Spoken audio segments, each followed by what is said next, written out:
Welcome to the Worldwise Wealth Podcast. I'm your host, Nicole, and this podcast is your guide to building a truly borderless life. From entrepreneurship, investment migration, tax optimization, and everything in between, this show highlights the nuances of a global citizen lifestyle. Let's dive in. Welcome back to the Worldwise Wealth Podcast. In today's guest episode, I sit down with Mikkel Thorup of Expat Money. This is a very interesting conversation that is aligned if you are an avid listener of the show or of our work here at Worldwise Capital. We really dive into his story as an expat and how he, similar to myself, left Canada many years ago and built a global lifestyle for himself, and how he helps clients to now do the same. In this episode, we dive into so much, including offshore investments, what his philosophy is on freedom and being liberal, and the countries where he is bullish and bearish on. So, with that, let's dive into the episode. Well, for my story, I have to go quite far back in time, but I think it is relevant and gives some context. So, Nicole, when I was a child, I was actually diagnosed with a learning disability. And what happened was the teacher pulled me out of school one day, pulled me out of class, and sat me down in a little room. And there was the principal and vice principal and maybe a resource teacher. And they said to me, Mikkel, something doesn't work quite right in your brain. And what we want to do is send you to special school for special boys. And that's what they did every day for the next 3 years. I got on a little white bus and I took a little white bus across town and I went to this quote unquote special school. Now, only problem was it actually was not a special school. It was a special class in a regular school. So you can probably imagine what happened. I got in lots of fights, I got picked on, and I got bullied, and it was all around a horrible experience.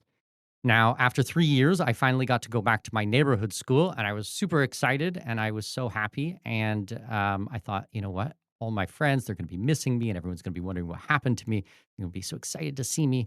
And once again, you can probably imagine what happened. They all started gossiping and whispering, and oh, I remember Mikkel. He went to some retard school. Thanks, guys. Very sensitive. You know how children are, very, very, very sensitive. So I stopped going to school. I stopped going to school at 12 years old, and I officially dropped out when I was 15. And I started traveling internationally not shortly after that. And when I went overseas, I started meeting all these incredible human beings who were doing things so different than I had ever seen in southwestern Ontario, where I grew up. And I liked what I saw. And I decided at a very young age I was going to dedicate my life to exploring the world and learning in different ways. And that's what I've done. Fast forward, I have been traveling for 25 years nonstop. I've visited over 120 countries. I've lived in 9. I've circumnavigated the globe over 400 times. I work in this field, and we're going to be able to talk a lot about that. And I even have my family and my entire life is all in this direction. So much so, in context, like as I said, I'm Canadian with Danish heritage. My wife is from mainland China. We met in Germany. We got married in Africa. Our first child was born in the UAE. Our second in Brazil. Our third in Chile, and our fourth child in Mexico. So our whole family is very international. We own real estate in 10 different countries. I do this at every single level, and I am still so passionate about it, even after 25 years of doing these types of things. And by the way, just a quick side note, because people always wonder, like, a learning disability, what is that? Well, it's dyslexia, which we now kind of know in the 2000s and in 2025 is not really a big deal. But 1980s, it was some type of criminal offense or something like that, and the world is going to end. But now we actually know that a lot of successful people have dyslexia, and it's not a bad thing. But it works very well because I'm very good on audio, and we've been running our podcast for almost a decade. So I think I'm very happy to have my dyslexia now. Thank you for sharing that. It sounds like you have condensed a large lifestyle into just a few minutes. So you're a perfect guest, it sounds like, for this show, living the lifestyle that you live and doing what you do. But I'm sure a lot happened in that time of you leaving Canada to what you are doing now. So without going into the fine details, but are you able to share what it looked like for you when you left Canada and how you decided to start this business and what that journey looked like for you? Sure. So for the first, I would say 6 or 7 years, I was just traveling and having fun and doing whatever I can. I mean, I left Canada as a teenager. Eventually, I got interested in personal finance, specifically like investing. So I was very much into the stock market. I traded derivatives at a very high level. I was doing options trading, things like this. And I made a lot of money and I lost even more. It was a very up and down roller coaster, and I learned a lot of lessons from that, and I'm glad that I learned those lessons. But eventually, I decided that that was not the best path for me, especially as I got married and started having kids and stuff like this.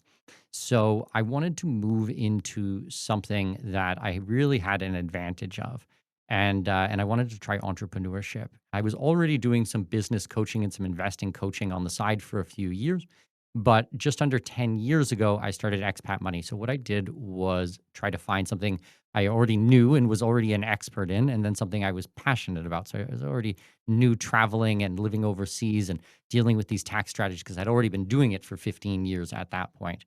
And then something I was passionate about was money and finance and investing, and I love investing in different countries and all the economics of it. So, very, very creative. I sandwiched the two things together and I started Expat Money. And our podcast has been going for 9 years now, the Expat Money Show. And we've been running the website, we've got the online summits. So there's a lot that's kind of happened, but it's kind of been broken into these three phases. The first phase was the first 6, 7 years of just working any odd job. The next 6 or 7 years, probably 7 or 8 years, was all study and deep understanding of finance and international markets. And then the last 10 years, I would say, has been really consulting and working with clients on this. Amazing. Thank you for breaking that down in a very concise way. Definitely always a journey to get to where we are today. So I'm curious now, in what you do and the work that you do, what countries are you seeing? And myself and you both having been Canadian residents, it sounds like, and no longer being tied to the Canadian system. What countries are you, for lack of a better word, bullish on and bearish on? I'm curious your perspective on this. So I find that a lot of the freedom being found right now is in Latin America. I don't think you're going to find it in Western Europe or so-called Western democracies or these types of countries. So I'm based out of Panama City, Panama. I've been in Panama for the last 6 years. I feel very free here. We have economic freedom. We have social freedoms. We have basically any type of freedom you want. And we have freedom from coercion and freedom from many different things. So I quite like Panama a lot. We do a ton of immigration work in Panama. We have helped hundreds of families to move here. We invest heavily in the country. I'm very well connected here. We know a lot of the ministers and a lot of the very powerful people in the country. I think that Panama's a very good option. I'm also a big fan of Paraguay. I've been down to Paraguay multiple times. I've had an opportunity to sit down with the president of Paraguay on multiple occasions and go through things and consult directly with the president of the country on immigration there. Very, very bullish. I've put in multiple seven figures of my own money into Paraguay. So I like that country a lot. And then I like other random countries in Latin America. We just did a Colombian live stream at expatmoney.com last night, which was very, very popular. It was very interesting. We're running a trip there. I do some investing in Brazil, in Uruguay, lots in Latin America and the Caribbean, not so much in Europe. Asia, I mean, I've traveled extensively in Asia. My wife's from China. My kids speak native level Mandarin. But for most of my clients who are American and Canadians, Asia is just way too far away, and it's I don't know, not very interesting in this regard. Most of my people are highly paid professionals, doctors, lawyers, accountants, financial planners, or small business owners, especially on the brick and mortar side. So they've got kids who are in school or university, or they've got elderly parents back home. They don't want to be taking 3 flights and 24 hours to get back. Panama's 2.5, 3 hours from Miami. It's nice and convenient.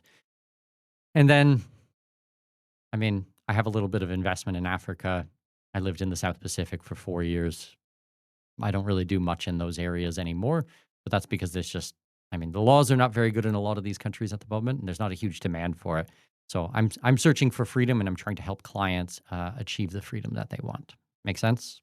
Absolutely. Yeah, it sounds like the work that we do overlaps to a degree. So I'm curious to talk to you about that in a little bit more detail. But I am also very bullish on Latin America. I've lived in Paraguay for the last year and a half. There's a lot of opportunity, a lot happening there, Panama as well. And not all, but some other jurisdictions in Latin America as well. So you mentioned specific to investing in property, and I'm sure investing in some other areas as well. What does that look like in terms of Latin America for you? You mentioned Colombia. I'm curious some other areas that you see as prime opportunities right now. So I deal mostly in tangible assets. Well, I would say exclusively intangible assets. So I like productive real estate. We do large timberland plantations. We've got over 6,000 acres of timberland that we manage. We have a lot of condos, a lot of beachfront property, single family homes. We own entire apartment complexes. Everything is tangible. Everything is cash flowing. I mean, I do own. I mean, if you're familiar with Paraguay, you know Paraguay. I own 5 hectares of land in Nueva Ascension, like right across the bridge. Prime real estate there. Some land banking plays, but I'd say that's the exception to the rule. That's not the rule. Mostly, I'm just dealing with cash flowing type of projects.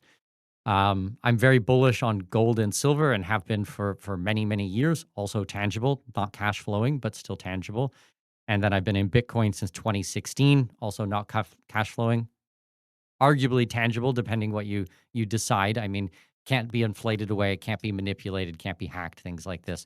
But I'm not a Bitcoin maxi or anything like that. I just like to buy stuff and not ask people's permission if I have to do it. So, I have Bitcoin from a long time ago that I've bought apartments in directly with Bitcoin, and I didn't have to, talk to anybody in advance about it and have to ask anyone's permission.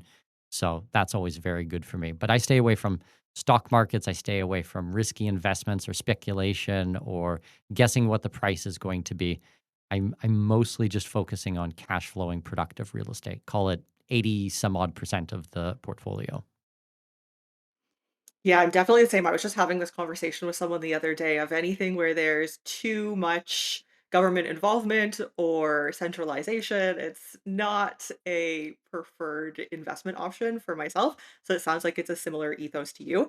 Okay, perfect. Well, I think this is a good overview and background of what it is that you do. You also mentioned in your intro that you have a very international lifestyle and family. So I'm curious if you're willing to share what that has looked like for you. We definitely work with some clients who are interested in birth tourism. I'm sure you are very familiar with that from your children.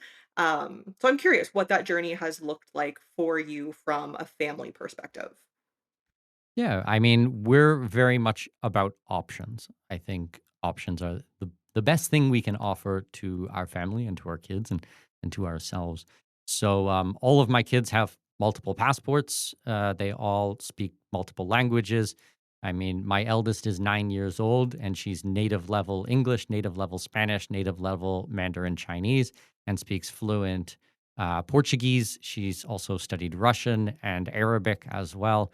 So she's very much a polyglot, very smart, homeschooled little child. All my kids are homeschooled, also because of the horrible experience I had with public education, state-run education. No way I would give my kids to the state. So we're very fortunate with that. For the birth side of things, yeah, we've tested a lot of these out. I've heard of other people writing about birth tourism and stuff like that, but then it turns out they don't have any kids.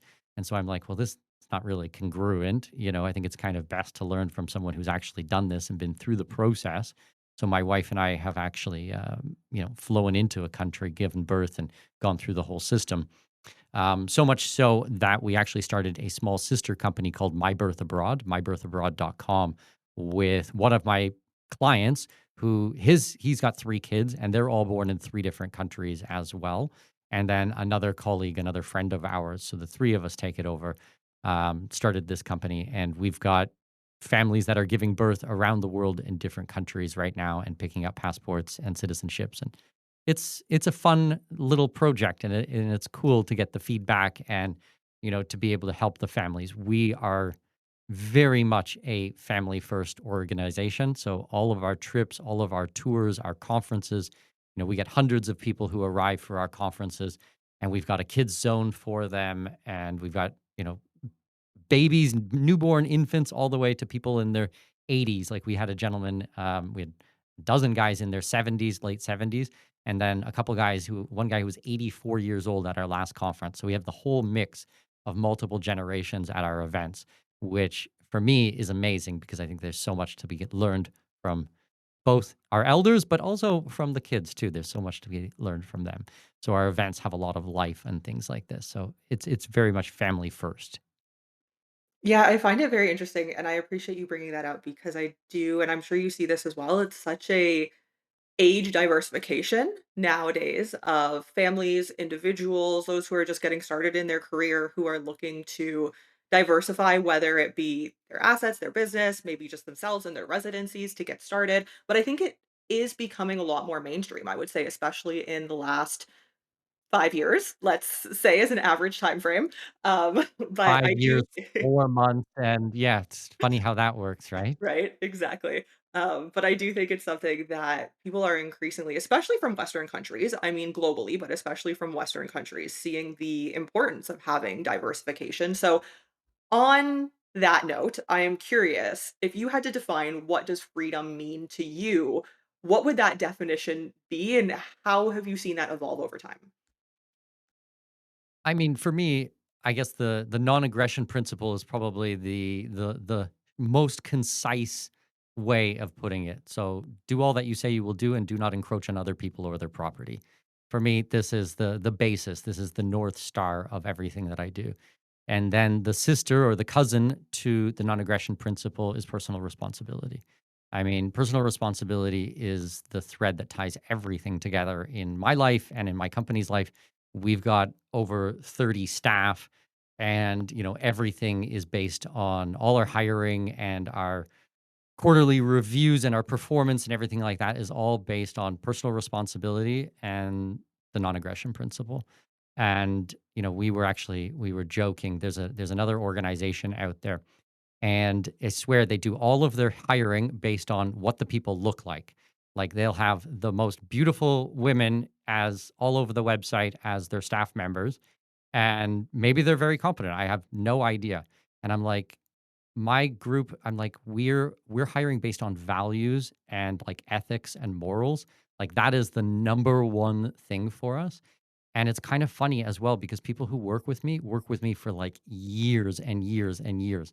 And when they start working with me, they're like, "Oh, I'm home." Like, I thought I was alone in all of these types of ideas. And then they start working with us. And it's like, no, everything we do at work falls within this type of framework of morals and ethics. And we're very clear. We know what they are. We're not vague about it. It's not like situational. It's like anybody can be honest, but then it's situational. It's like, no, no, everything we do. And if I make a mistake, my staff calls me on something, even the most junior person at my company. If I make a mistake, they call me out. I'm absolutely, you know what? You're right. I apologize. Let's fix that immediately. So we always try to lead with those things. I think those are amazing values to build a business on. So we've talked about quite a bit here. Is there anything else that's important to you, your lifestyle, your work that you feel that we haven't touched on? I mean, the main thing is that the world is a mess right now, and people have to understand like it's not really getting any better. I think that there are options out there, and the work that we do is becoming a lot more popular than ever before, but the need for the work is just through the roof. So like we are just flat out all day long nonstop just killing ourselves at work to try to help people through this stuff because there's just I don't really know how much time there is to get all these things into play because it's like, as long as it's legal and the doors are open, I'm gonna help people through it. But if those doors become closed, I'm not gonna risk my own freedom to do something, for someone that's going to get me and my family into trouble. So I'm really trying to like encouraging people like this is the time. You probably want to pick up a second residency and passport now. Second bank account's probably a good idea. Some foreign real estate, all of these types of things. Like let's get doing it right this minute because I don't know how long the door is going to be open for. So I guess it's just a bit of a wake up call for people. Now, there are enclaves of freedom around the world, and it's possible to get in, but we're under attack at the moment by there are some very unscrupulous people out there who do not respect freedom and do not want you to have freedom. And with the advent of AI and all of these types of things, the surveillance is getting a lot worse. And it's just getting a lot more challenging. So we're fighting the good fight. To be honest with you, I do not need to work anymore, Nicole. I'm very comfortable in my life. Have done very well over the last 25 years of investing. I don't need to work anymore, but I keep doing this because I feel like I am truly on a mission to help humanity and help people who get it, especially, those philosophically aligned people. I mean, if you're a hardcore commie or something like that, please don't contact me. It's like you're not in the right space at all, or, vaccination for children under 5 years old, forced vaccination. It's like, yeah, I don't think I want to talk to you at all. You're kind of gross. So, I'm looking to help action oriented people who are very interested in freedom and protecting freedom for ourselves and for future generations, for our kids and our grandkids. Make sense? Absolutely. I think this is the right place, the right audience where everyone here is going to be in complete agreement. So where can people find you online? So there's a couple of good places. I mean, wherever you guys are listening to podcasts today, you can search for Expat Money Show. Our show has been going for almost 10 years. Expat Money Show, or go to our website, expatmoney.com. We have, my goodness, 3 times a week blog articles, weekly podcasts, monthly webinars. We have quarterly trips. We have an online summit coming up, which is October, well, let's see, October 10th to the 12th. 3 days, free to attend, expatmoneysummit.com. And then we have an annual in-person conference every March in Panama City. We're expecting probably 350 people live this year for the conference. So if you guys want to learn more, then I invite your audience to come and check out our work and a ton going on. So it would be great to meet you guys. You've just listened to the Worldwise Wealth podcast. Visit our links in the show notes below or at worldwisecapital.com to learn more about how we can assist in your borderless diversification journey. Thank you for joining us, and we'll see you in the next episode.